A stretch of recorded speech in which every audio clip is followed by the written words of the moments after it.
Hello, this is Ms.Canales reading Little Bear Special Friend by Claire Friedman and Dubravka Kolanovic. One morning, Little Bear woke from his deep winter-long sleep. "Hurrah! It must be spring," he cried excitedly, stretching and yawning. Little Bear peered out of his cave and blinked in surprise. The woods were white with snow. Icicle hung from the trees. "It's still winter," gasped Little Bear. "I've woken up too soon." Little Bear burrowed down in his bed again, but he just couldn't sleep. Little Bear's paws crunched deep into the snow as he padded outside. "Hello," he shouted. "Is anyone awake?" But the caves only echoed with deep, rumbling snores. His bear friends were still fast asleep. Little Bear flopped down into the snow, feeling terribly lonely. "I'll have no friends to play with until spring comes," he said sadly. "I'll be your friend," called a voice. Little Bear turned round in surprise. It was a little snowman. "My name's Sparkly," laughed the snowman. "Cheer up, Little Bear. Let me show you how much fun winter is." So Little Bear and Sparkly skipped together through the frosty woods and whizzed down slippy, slidey snowdrifts. They broke off icicles to write their name in the snow and caught tickly snowflakes on the tips of their tongues. "Winter's fun, Sparkly," Little Bear said. "I like to wake up early every year." One day, as they played, Little Bear slid into a tree and was showered with snow. "Look out," he called. "I'm the big bad snow bear, and I'm coming to get you." And giggling, Little Bear chased Sparkly all through the snowy woods. "You're my best friend forever," Little Bear whispered to Sparkly one dark night. Snowflakes glittered like falling stars in the bright white moonlight. "You're my best friend forever," Sparkly smiled, and they hugged each other tight. At last, the snow stopped falling. Sparkly showed Little Bear the other animals living in the wood.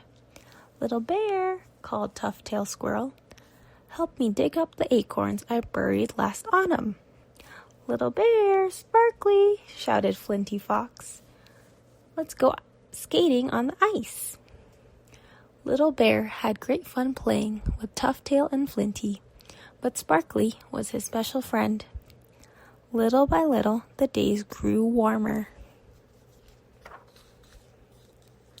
Then one day, Sparkly told Little Bear, "Spring will be here soon, and I must go away." "Go away?" cried Little Bear, shocked. "Why?" "Because little bears sleep through winter, and in the spring, snowmen go away to where the snow never melts," Sparkly said gently. "That's how it is." "But that means we'll never see each other again," said Little Bear. "Best friends always find a way of being together," Sparkly promised. "You'll see, Little Bear." Then Sparkly and Little Bear held each other close for a long, long time. There was a new sound in the woods, the drip, drip of melting snow and ice. Little Bear woke up one morning and rushed outside. The sun shone and the flowers blossomed everywhere. "Hooray, spring!" shouted Little Bear excitedly, as he saw his bear friends had woken up at last. "Sparkly, come quickly, it's spring!" There was no reply. Sparkly had already gone. "Goodbye, Sparkly," Little Bear whispered sadly. "I'll miss you." "We all will," agreed Tuft-Tail and Flinty. Little Bear cheered up as he played with his bear friends, but as spring came and went, he often thought about Sparkly. When the bears climbed trees to get sticky, yummy honey, Little Bear laughed. Sparkly would love this. As they splashed in the cool stream on hot summer days, he said, "Sparkly and I ice skated here." And whenever Little Bear met Tough Tail or Flinty, they remembered the fun times they'd shared. Winter was on the way again. The bears filled their caves with warm leaves, ready for their long winter sleep. "See you next spring," they yawned. "Sleep tight," waved Little Bear. "Don't let the bear bugs bite." Soon he was fast asleep too. Little Bear slept and slept until he was stirred by someone's gentle nudging. Little Bear opened his eyes. "Sparkly!" "I woke you just a tiny bit early, Little Bear," Sparkly whispered. "Best friends always find a way to be together." "They do!" cried Little Bear happily. And together, Little Bear and Sparkly skipped outside into the whirling, swirling, soft-falling snow. The end.